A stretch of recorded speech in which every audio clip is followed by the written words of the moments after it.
Welcome back to the farm. I'm Jason, and today you can see behind me we're getting the chicken tractors ready, as tomorrow the baby birds are coming out to pasture, and that's what this video is about, transitioning your birds from brooder to pasture.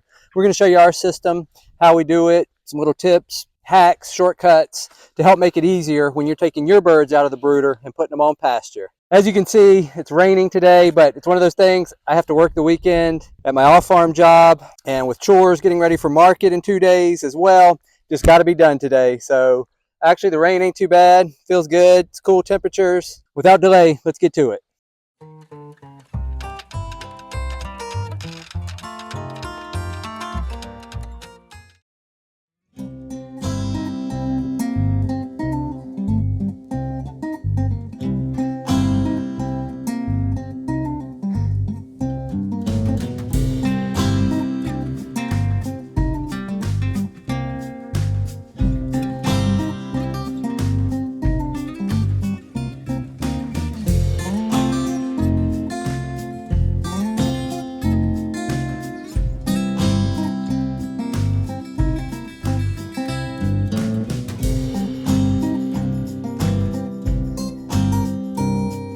We have arrived down in the bottom pastures where we're going to raise our broilers this year.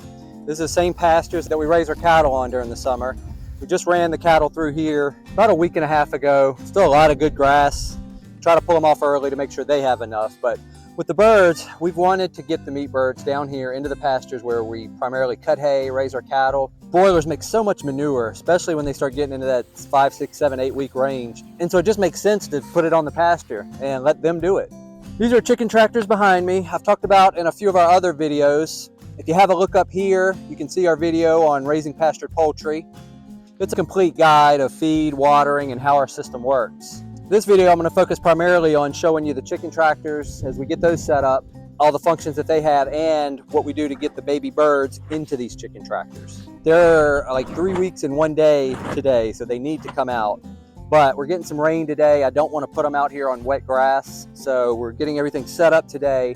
Hopefully tomorrow the rain's supposed to stop, and then hopefully through tomorrow everything will be a little bit more drier. They do fine. The temperatures are in the mid-50s right now, so it's not very cold. So we're going to get these set up, and I'll take you through each part of the chicken tractor as we're doing it. Maybe you can find some of these useful for your homestead or farm.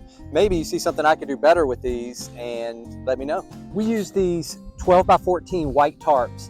12 foot long, the 14 allows it to come over. We use white because it helps reflect the sun and help keep the birds cooler during the summertime. So we're going to go ahead and get these on first, and then we'll move to the feeders and the waterers. All right, we're going to take a little break for a sec. My wife just called, and my youngest daughter wants to come down and help. And you've always, if your children want to help, jump on that. I hope they take over this farm one day, so anytime they want to help, we're all for it. So we're going to go pick her up, and then we'll get back and finish putting on these tarps. All right, so we just picked up Addie. Would you like to introduce yourself, Addie? Hi, my name is Addie, and I'm 5 years old. Right. You want to farm when you grow up? You think so? Yeah. All right. All right, you ready to head down here and get these chicken houses ready? Yeah. All right, let's do it. All right. All right, I got ads with me. We're going to get these tarps on, and then, like I said, we'll get to the feeders and the waters. I'll show you it all, and let's get to it. You ready? Yeah. All right, let's do it.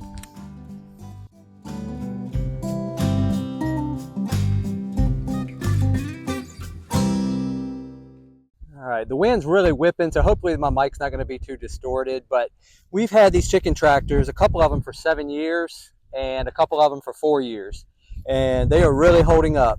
Quick tip, take your tarps off when you're done immediately. The more wind, the more wear and tear on these tarps, but if you just use them, and then when you're done for the season after your very last batch, take the tarps off, fold them up, and save them. We've gotten 3, so 3rd year on these. So you can get 3, maybe even more out of them. If you leave them on all year and just park them over the winter, snow, rain, the wind is going to whip, and they're just not going to be any good next season. Not only that, when these tarps come apart, they fray and it's pieces everywhere. So for that reason, take them off, save them, and it'll save you a couple years worth of money of buying these tarps. Yeah? Yeah. All right.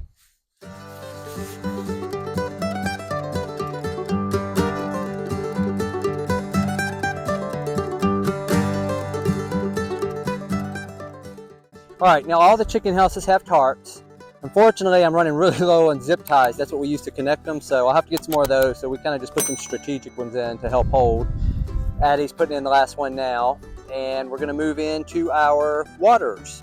I showed you some waters in some of our other videos.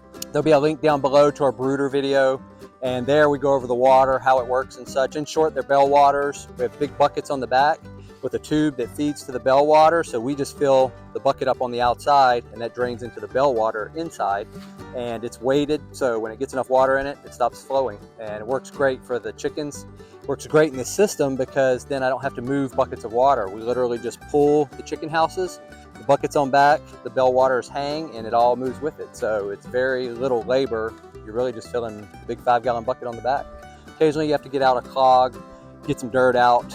Occasionally they figure out how to poop in it. So we have to clean that out. But other than that, they're very self-sufficient. Love them.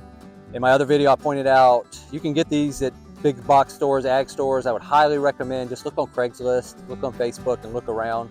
There's always chicken houses that are selling these, and they'll have 50 or 100 of them selling them for like 10 bucks each. Just look around, you'll find them for a lot cheaper than you will in the big box stores. All right, ready to go do these waters? Yeah. All right. So here's the bell waters we use, and if you look up, there's a conduit that runs across the top. We essentially have ropes hanging from that, and from these ropes we tie them, and then we use these chains, and that way I can remove links, take links, and it allows me to easily move the water up and down as we need to. So this is the chain link I was talking about. We've got gobs of it. Get it at Amazon. It's super cheap. I'll put a link down to it below. It's a chain link. It has a little break here in the middle, so just take a pair of pliers, hold it on one end, put a screwdriver in, and then just twist. And there you can see how it comes apart. And then these are perfect for hanging on to your chain link here that's hanging, and that allows you to move up to whatever link that you need, and then this is also attaches to the bell water. And there you go. We leave the link open. It's hanging from the chain, so as the birds get bigger, I can move the water up off the ground. And then here's the tubing that will run to the bucket that is not there because it broke on the way down there, so we have to rig up a bucket. We'll put that guy through there, ready for the bucket, and there we go. Our water is ready. And then next we've got these pipe feeders. They're essentially 4-inch PVC pipe, and we do the same thing just like with the bucket of water. We hang them from the ceiling with rope, and then we've got some chain link so that we can adjust it up or down as need be. If you get on hills, it can change how these set because they're hanging, so they may lean to one side or lean to the other, and that will change the height. So that's the reason for having the extra chain link, so that you can move it up or down depending on what kind of terrain you're on and where you're at. Open it up and put that bottom one in there. My finger's in the way, isn't it? There we go. Just like that. As you can see, we've got our feeder in, we've got our water hanging. They're ready to be adjusted. And we'll do the next 3. I'm not gonna make you watch all those, obviously, but we'll get those ready and then we'll head up and get the baby birds. I do want to show you one thing that I did. If you're ever pulling these with a tractor, and I wish my camera would have worked, I was actually filming it, but actually my camera worked, I don't work. I forgot to cut it on when I was filming, so I didn't film it.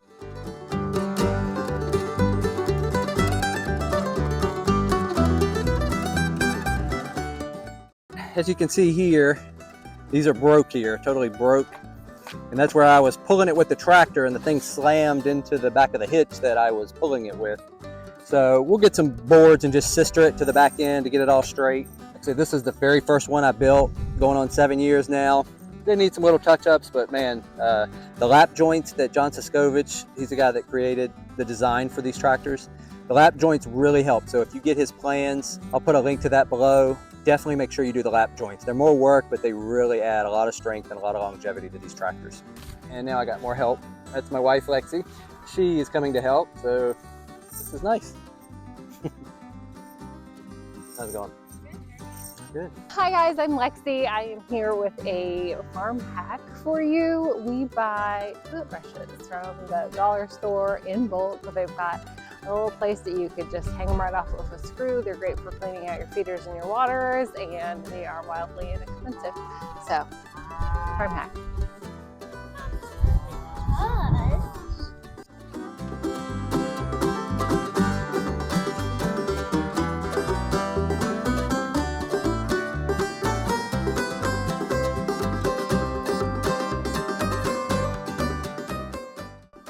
you All right, game? guys, as you can see behind us, the chicken tractors are ready. We are going to call it quits for the day, and we'll pick this up tomorrow morning when we get the birds out here. See you then. On your mark, get set, go. All right, a little sharper, get set. Oh.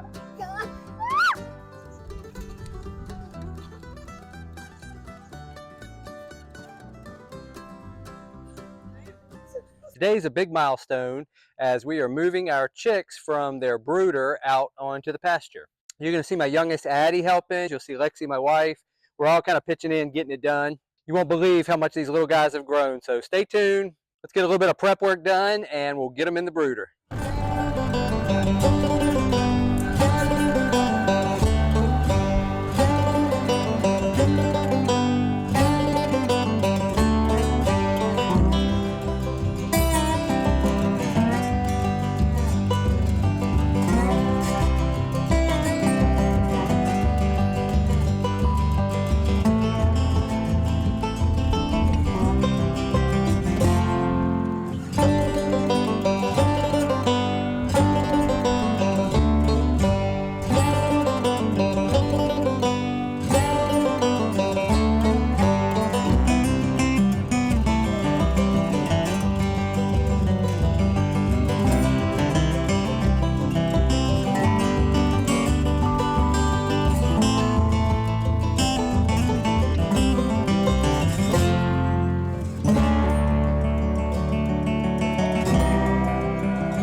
I'm hoping this isn't going to be too muffled. I've got my little thing on here. The wind is just whipping today. I try to set my camera up to get shots and go through the shot and it's laying on the ground. So we're down here where we're going to have our chickens this year. But I want to give you a quick tip. We have a long way to our water source, about 1,000 feet. So what we use is right behind me here, called our water wagon. Basically an old truck bed with a 275-gallon IBC tote. We fill that up, bring it here, and this will give us a ton of refills on these 5-gallon buckets that we do on the back of our chicken tractors. So if you don't have water, it's a pretty inexpensive way to get water to where you need it. Again, you do need a tractor, but this right here is a whole lot cheaper right now than running water a couple thousand feet to get where we need. A little bit more labor, but it works. Inexpensive way if you're thinking of water or you want to raise chickens in a place where you don't have a lot of water, this is a good way to do it. We spent yesterday putting on all the tarps, fixing broken pieces, patching holes, and all the stuff that just happens, normal wear and tear over the years. And the main great thing about them is that we can move them around easily. The chicks are foraging on pasture in addition to their supplemental non-GMO feed. But again, setting these up does take a little bit of effort. There's tons of mobile chicken tractor designs out there. Let us know in the comments below if you're using one of these Suscovich tractors or if you're using a Salatin pen, or what your preferred method is of raising broilers out on pasture. Now that we've talked about the tractors, let's get to the main part and get these baby birds down here. All right, so it's the moment of truth. We have got our gator here. I've got Addie who's gonna help me out. And we've got our crates. We have to take the chickens all the way across the property. It's a good little hike, so for that reason, we've got the crates on the gator here, and we'll get them loaded up and then take them over to their new home.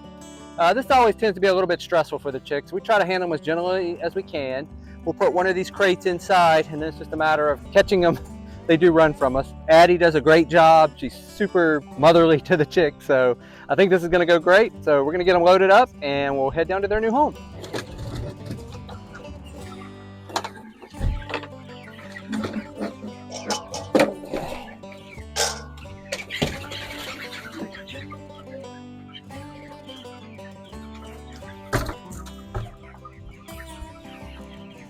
They're all over here. Yeah.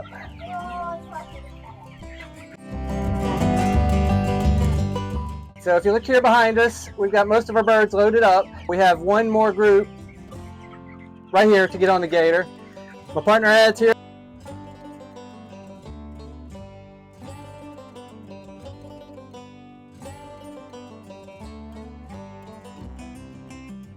So we are at their shelters. My daughter is with my wife now. My wife just got back from market. It's Saturday.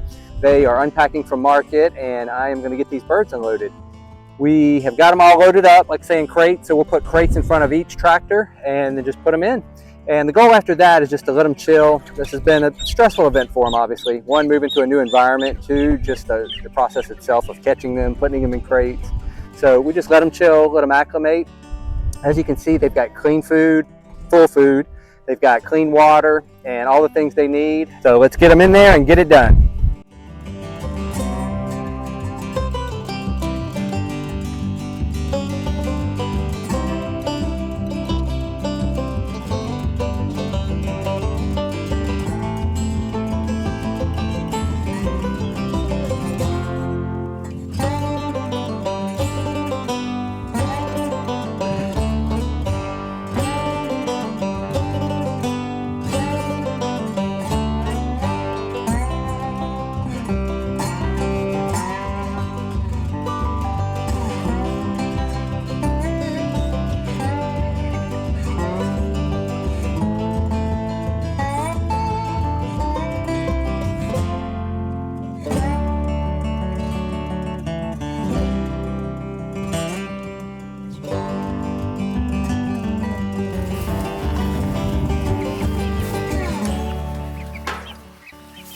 Right, it's been about 10 minutes later, and as you can see, the birds are all settled in. Everybody's comfortable eating. They're starting to roam around some. You get some in the middle there that are learning what grass and bugs and forage is. And for us, this is what it's all about. Getting them out of here in an environment where they can roam around, but also have a really healthy diet. That's the big difference in pastured poultry. There's a lot of labor that goes along with this. We'll move them every day for the next 5 weeks, sometimes twice a day, weeks 7 and 8. And then of course filling water every day. And you can automate these systems to a degree, but moving them a lot means you gotta have a systems that can move with it. Again, that's why we use the water wagon we talked about earlier. Makes life a lot easier for this moving system. So that's it. We're gonna let them chill in here, get acclimated, and we've got a few more birds we need to get in. So we're gonna do that now and complete this transition process.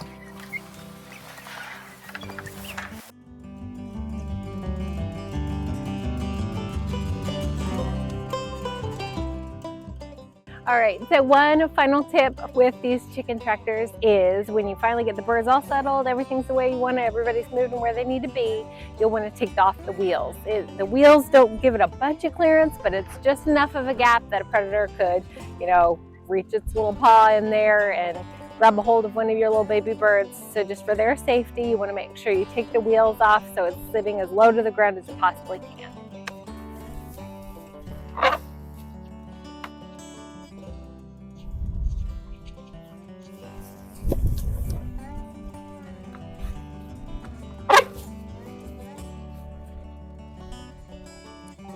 That's it.